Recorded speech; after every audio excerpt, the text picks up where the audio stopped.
حلقة اليوم تسلط الضوء مع مجموعة من الخبراء على هذا التحول الاقتصادي والتنموي والدبلوماسي وأبرز المشاريع التي جعلت من جنوب المملكة اليوم قطبا اقتصاديا واستثماريا هاما. ميدي آن، أسماء بشري، مغرب التنمية. بحيث شعبي العزيز، هذه المسيرة سوف تكون تاج آخر في أكاليل التاريخ اللي انت حمله على ظهرك واللي هو ثقيل، ولكن الصاب الأثقال كلها تكون ثقيلة بحال الأثقال ديالك شعبي العزيز، لأنها هي أثقال نتاع الأمجاد نتاع الملاحي. 47 عاما على ذكرى المسيرة الخضراء، أزيد من 4 عقود وتحول كبير على مختلف الأصعدة وفي مختلف المجالات. مشاريع اقتصادية هامة وأوراش كبرى للبنيات التحتية مكنت من تحقيق تنمية متسارعة في الأقاليم الجنوبية للمملكة، يساعدها في ذلك موقعها الاستراتيجي كمنطقة قريبة من أوروبا وبوابة نحو القارة الإفريقية التي تعد سوقا اقتصادية وتجارية واعدة. الكل يشهد على أن الأقاليم الجنوبية تعرف نهضة تنموية. وقبل أن نتطرق إلى الجانب الاقتصادي يجب أن نتحدث عن مجموعة من الإنجازات التي حققها المغرب، سواء على ما هو الآن الدبلوماسي مرهون بالاقتصادي والاقتصادي مرهون بالدبلوماسي. الإنجازات الكبرى يجب أن لا ننسى افتتاح العشرات من القنصليات خلال السنتين الأخيرتين، وكذلك مكتب المؤسسة الأمريكية لتمويل التنمية الدولية الذي يتم افتتاحه، كذلك تزامنا مع اعتراف الإدارة الأمريكية بسيادة المغرب على كل أراضيه. فهذه الإنجازات الدبلوماسية كما قلت هي مرهونة مما هو اقتصادي. فعلى المستوى الاقتصادي والإنجازات الاقتصادية بالأقاليم الجنوبية ما يخص النموذج التنموي الجديد للأقاليم الجنوبية الذي أطلق صاحب الجلالة حفظه الله سنة 2015 وبغلاف مالي قدره 77 مليار درهم، وتم استثمار المبالغ في قطاعات حيوية سواء الصحة، التعليم، البنية التحتية. يجب أن نذكر كذلك المشاريع الكبرى فيما يخص المشروع الضخم لميناء الداخلة الأطلسي. هذا المشروع الذي سيكلف غلاف مالي يصل 12.5 مليار درهم وقد يمتد على 7 سنوات. هناك كذلك منصات لوجستية ومناطق صناعية لجلب الاستثمارات سواء بجهة الدخل والذهب أو بجهة العيون السمراء، كلها مشاريع اللي الآن كاين تموقع الأقاليم الجنوبية كمنصات اقتصادية وعندها واحد الدور كبير اللي ممكن تلعبه ليس فقط على المستوى الإقليمي ولكن كذلك على المستوى القاري.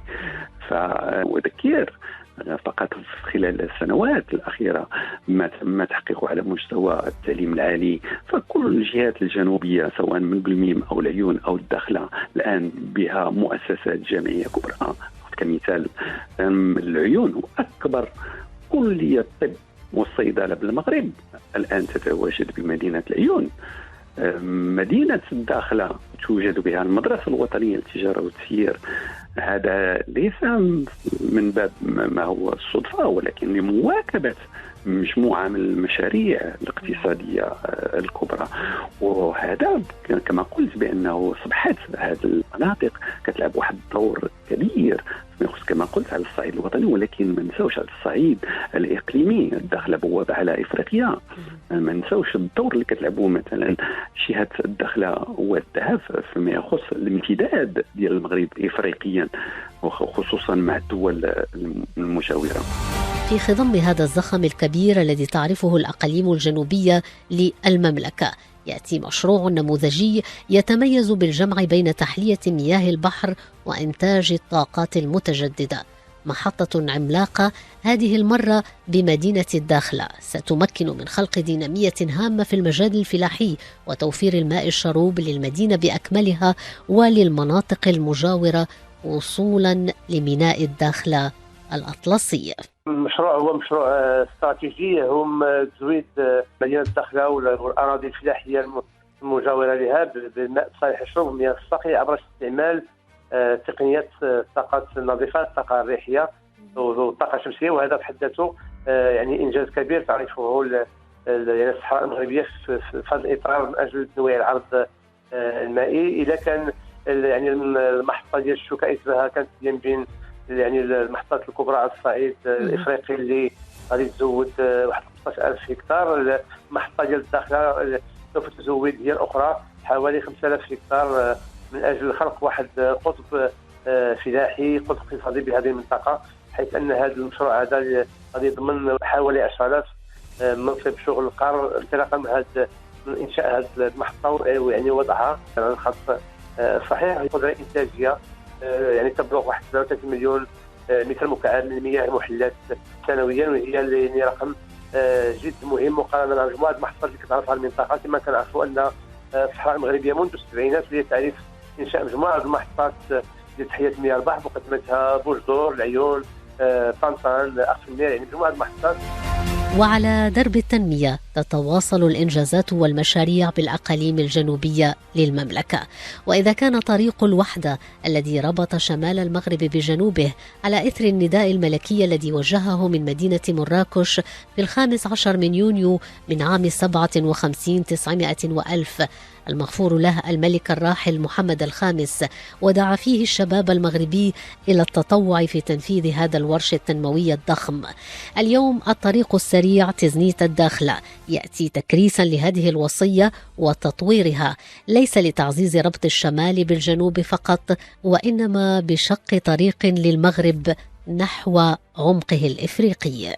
من بين البنيات التحتية المهمة يجدر بنا الآن أن نتحدث بشكل دقيق عن الطريق السريع الرابط بين شيزنيت وكذلك الداخلة، وهو يجب أن نشير بأنه ينقسم إلى قسمين.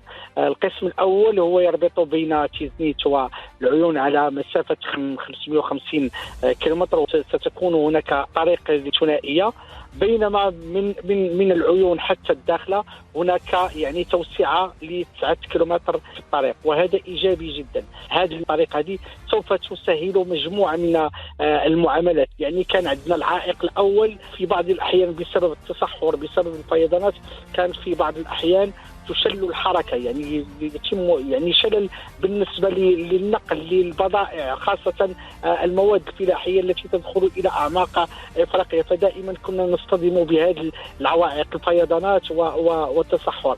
كما أنه في السابق يعني كان هناك مجموعة من العراقيل في الطريق، لأنه حتى المدة الزمنية لكي نصل إلى مثلا إلى الداخلة كان يستغرق وقتا كبيرا، حتى نصل كذلك إلى الأعماق الإفريقية كان يعني يستلزم وقتا كبيرا.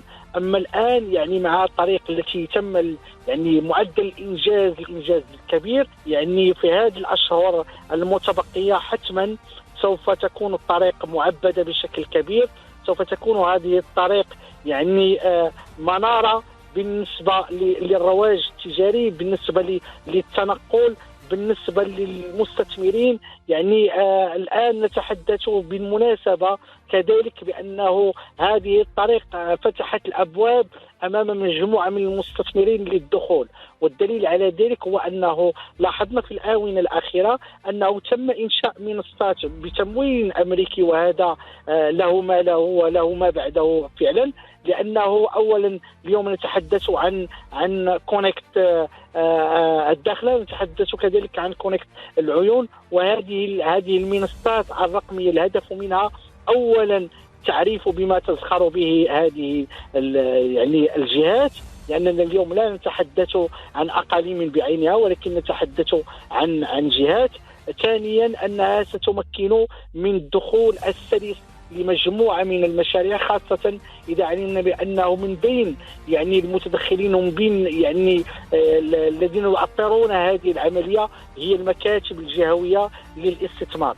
يجب الإشارة مسألة أخرى أستاذة أسماء، بأنه هذا المشروع اللي نتحدث عنه اليوم يعني على مسافة كما جاء في تقديمك أنه على مسافة 1055 كيلومتر، أنه من بين خاصيته بأنه لا يشمل جهة، بالإضافة إلى الجهات الثلاث للأقاليم الجنوبية نتحدث كذلك عن جهة سوس ماسة، يعني أنه مشروع الذي ينخرط فيه الجميع الجهات وكذلك الدولة، وهذا جد إيجابي.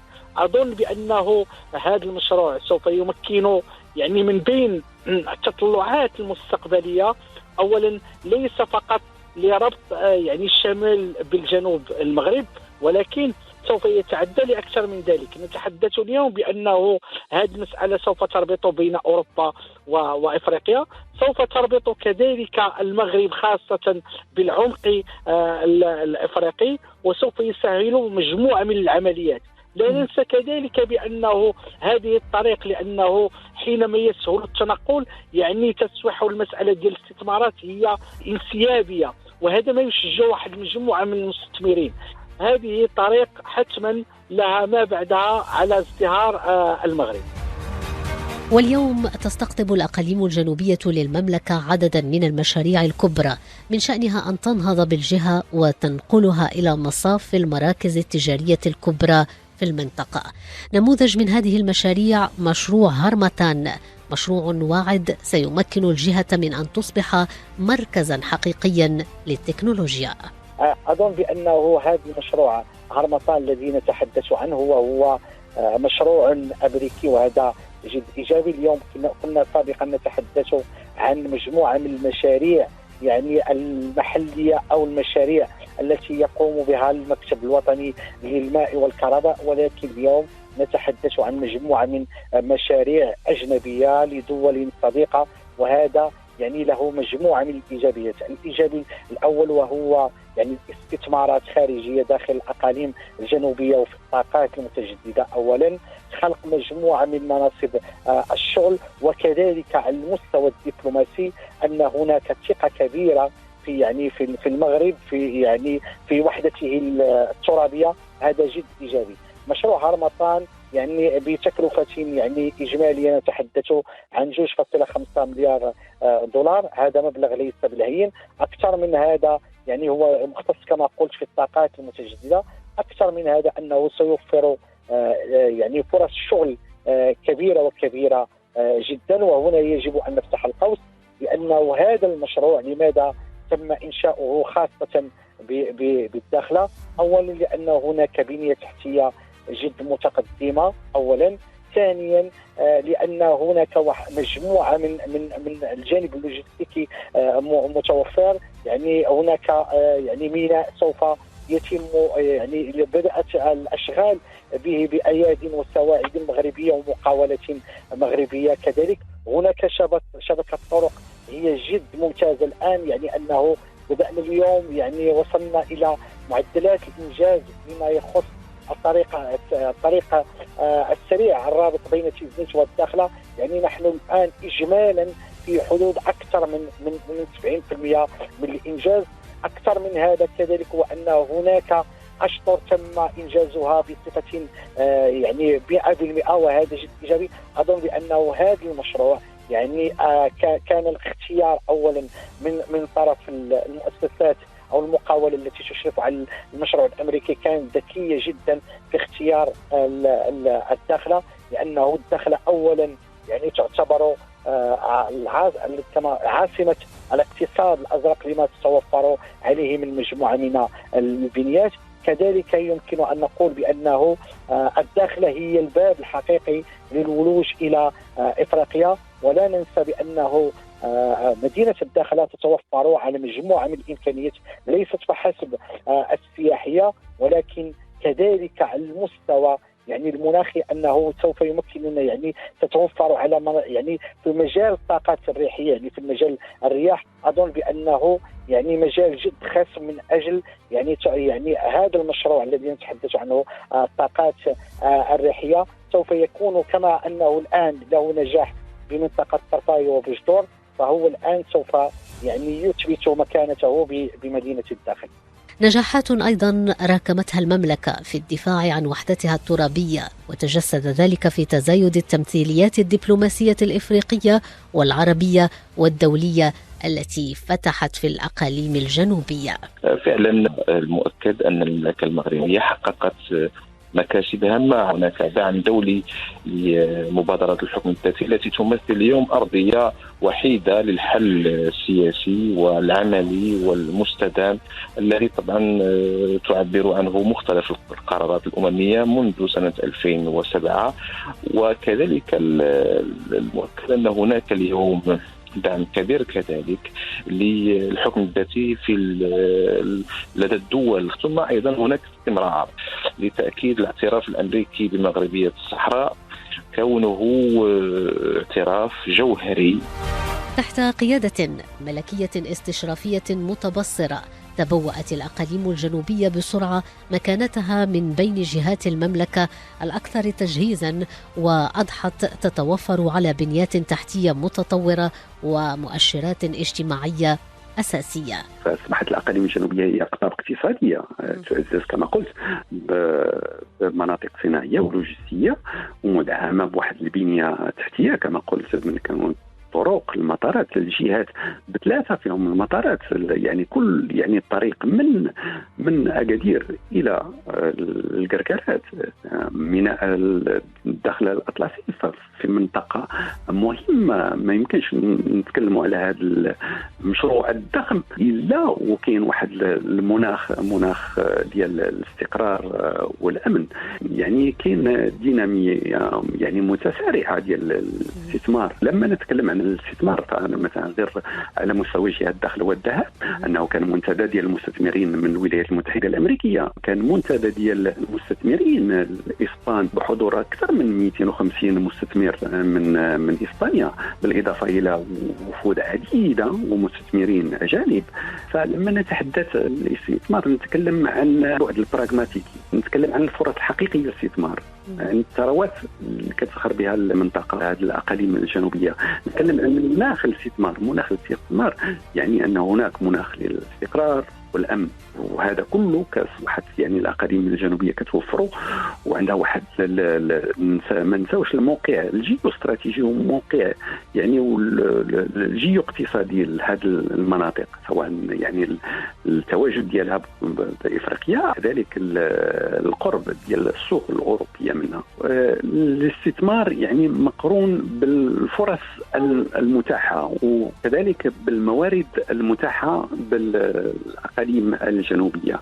فأخص بالذكر هنا فيما يخص مجال الطاقات المتجددة، مجال الطاقات المتجددة الذي أصبح يجلب العدد كبير من الشركات المتخصصة في هذا المجال وكذلك المستثمرين في هذا المجال، بحكم أنه المغرب الدور الذي أصبح يلعبه ما يخص مجال الطاقات المتجددة، وبالخصوص بالأقاليم الجنوبية نظرا طبيعة المجال الترابي بالأقاليم الجنوبية. أخص بالذكر هنا مثلا جهة الدخل والذهب، معدل سواء الطاقة الشمسية أو من مجال الطاقة الريحية فهو أكثر من معدل النيل العام.